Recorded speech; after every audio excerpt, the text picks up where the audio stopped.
Hello friends, myself Dr. Nandakumar Raubawale from College of Engineering Ambajogai. We are going to deal today the detailed syllabus of Applied Thermodynamics 1, which is prescribed by Dr. Babasaheb Ambedkar Technological University Lonere for third year engineering students at the 5th semester.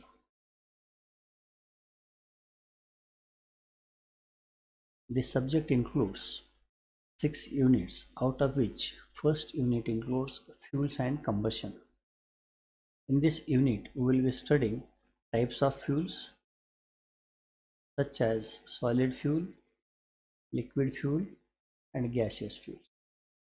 Then we will be studying calorific value of fuel and its determination. The calorific value is nothing but amount of heat energy liberated by combustion of unit mass of fuel or unit volume of fuel, and how to determine the calorific value of fuel will be studied in this unit.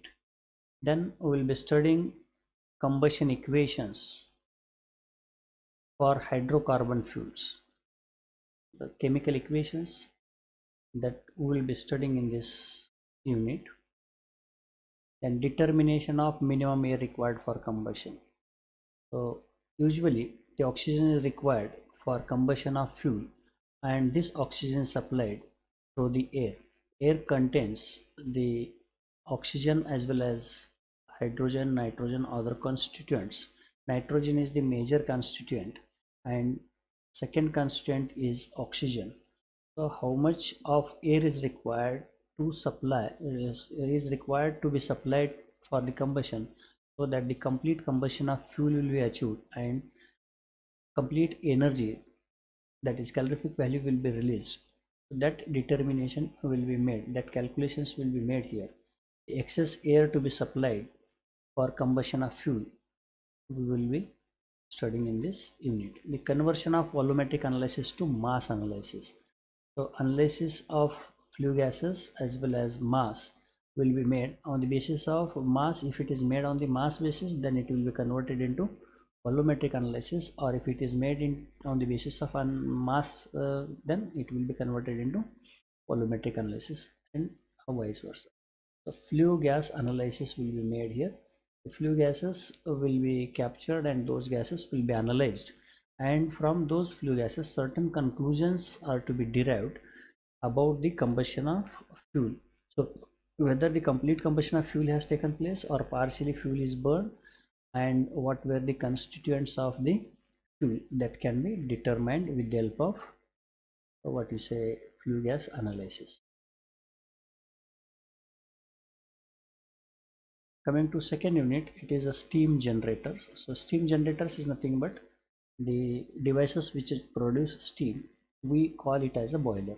So in this unit we will be studying classification of boilers in detail, then boiler details, what are the components of boiler, then requirement of good boiler, what a good boiler requires if we want to use it, what are the qualities of a good boiler, and merits and demerits of fire tube and water tube boiler. What are the merits of fire tube boiler over the water tube boiler, what are the merits of water tube boiler over the fire tube boilers. Then we will be studying boiler mountings and boiler accessories.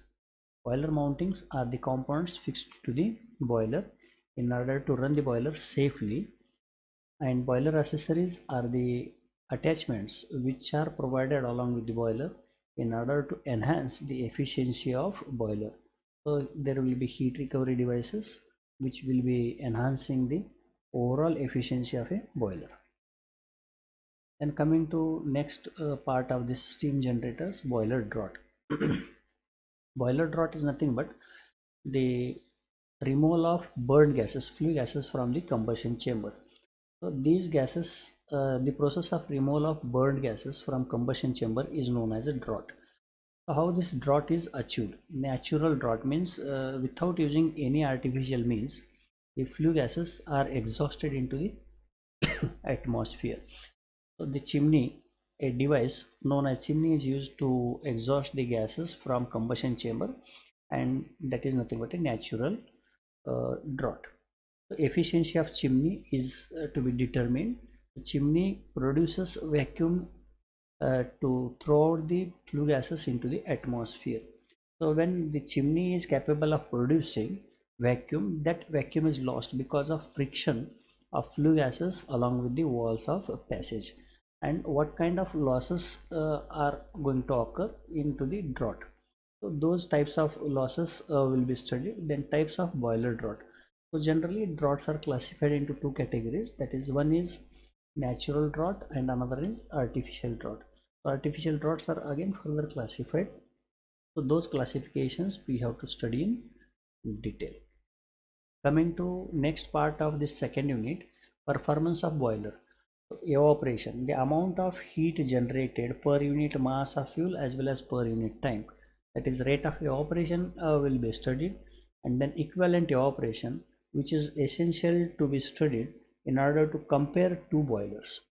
So this is the major thing that we will be studying here.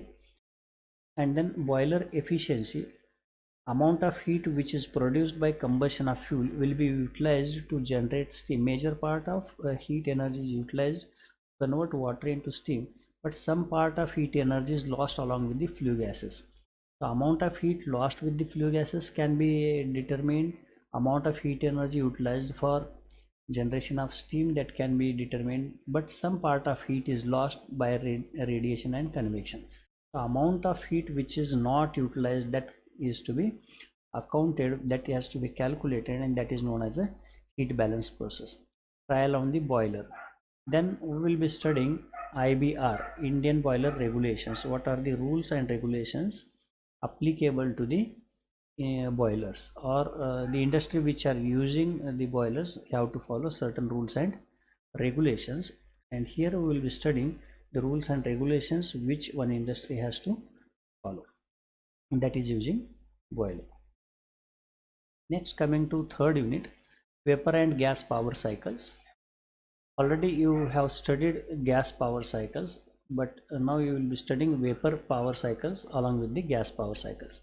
So gas has got a certain behavior, that is, the properties of gas are interdependent, and those behave in certain fashion, but the behavior of vapor is not like a gas, as it changes its phase and quality. Depending on its phase and quality, the vapor behavior is going to change.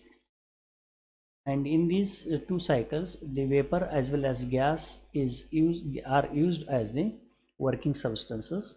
And here we are going to study different cycles such as Carnot cycle and ideal Rankine cycle, a reheat and regeneration cycle, Stirling cycle, Joule-Brayton cycle, calculation of thermal efficiency, then specific steam or fuel consumption, how much of steam is required to generate 1 unit of work or power, that will be studied here. Then work ratio for above cycles. Then coming to fourth unit, steam nozzle. Steam nozzle is nothing but a device or a passage of a varying cross section through which steam is passed.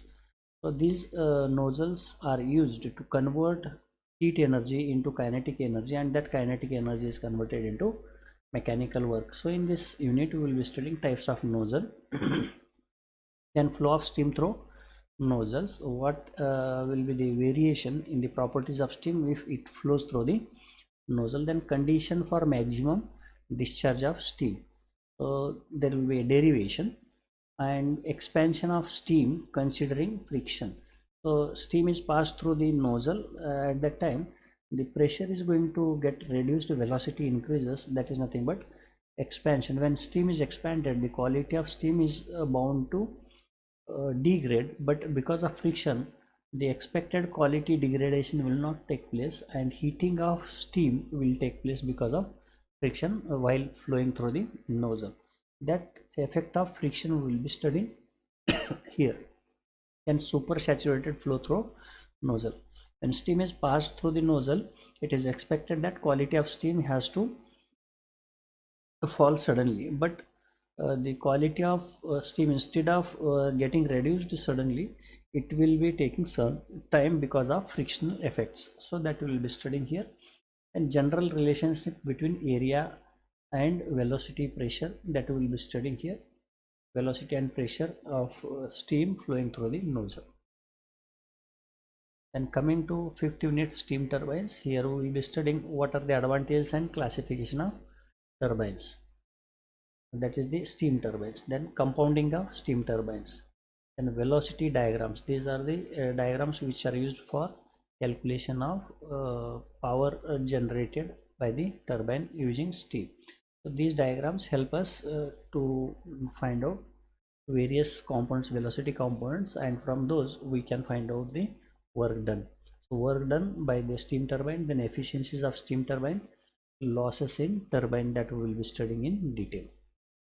Then coming to another part of this steam turbines, condenser and cooling tower. So the condensers are the devices which are used at the exit of turbine. When steam is exhausted, it is passed into the condenser where the steam is condensed. So these condensers are having certain benefits. If the condenser is used, the steam is condensed at the end of turbine, and because of that, specific volume of steam gets reduced suddenly, and due to which there will be a large scope for larger expansion of steam. That means the work done by the turbine will increase. So by using same quantity of steam, we can extract more amount of work done. That is one advantage. Second advantage is the condensate which is obtained from condenser can be supplied as a feed water to the boiler, because the condensate which is obtained through the condenser is a pure water, and that can be recirculated as the feed water to the boiler. And this condenser is having these two major advantages, that provides more work done as well as supplies pure water for boiler. So these condensers are used in combination with the cooling towers. So in order to condense steam, the cooling towers are used. These cooling towers help us to reduce the temperature of water which is carrying heat away from steam. So in condenser, from one side steam is entering into the condenser, and from other side the cold water enters into the condenser, where the heat transfer takes place and steam gets condensed, and the cooling water obtains heat energy, and the temperature of water increases, and that water is passed into the cooling tower in order to reduce its temperature and recirculate that cold water into the condenser, because large quantity of water is required to condense the steam. So large quantity of water, fresh water, may not be available. That's why the same water is recirculated by cooling it into the cooling tower. So in this unit we will be studying elements of steam condensing plant, advantages of using condenser, types of condenser, and thermodynamic analysis of condenser, efficiencies, and cooling towers. Then coming to the sixth unit. Sixth unit includes reciprocating air compressor. Already you are aware of air compressor. Air compressor is device which increases the pressure of air, and the compressed air is used for various applications. Some of the applications you already know, that is filling of tires of a vehicle. For pneumatic operations, this compressed air is used. So in this unit we will be studying classification and constructional details of compressor, then theoretical and actual indicator diagram. Indicator diagram is nothing but PV diagram, pressure volume diagram. And then free air delivered. Free air delivered means it is not the free air delivered, that is the amount of air delivered reduced to its inlet temperature and pressure. Then multi-staging. This multi-staging is one of the concept which reduces the work required for compression of air. So why multi-staging has to be used, that we will be studying, and how much of work required for compression is reduced, that we will be studying in this reciprocating air compressor. And here we will be studying condition for maximum efficiency of a air compressor, then capacity control. This is about the reciprocating air compressor. Again, this unit includes rotary compressors also. The concept of rotary compressors, how rotary compressors work, and there we will be studying root blower and vane type of compressors, centrifugal compressors, then velocity diagram construction for centrifugal compressor, and then expression for work done, that is compressor is a work consuming device. So how much of work is required to compress specific amount of air at specific pressure. An introduction to slip factor, power input factor. These things you will be studying in this 6th unit regarding a rotary compressor.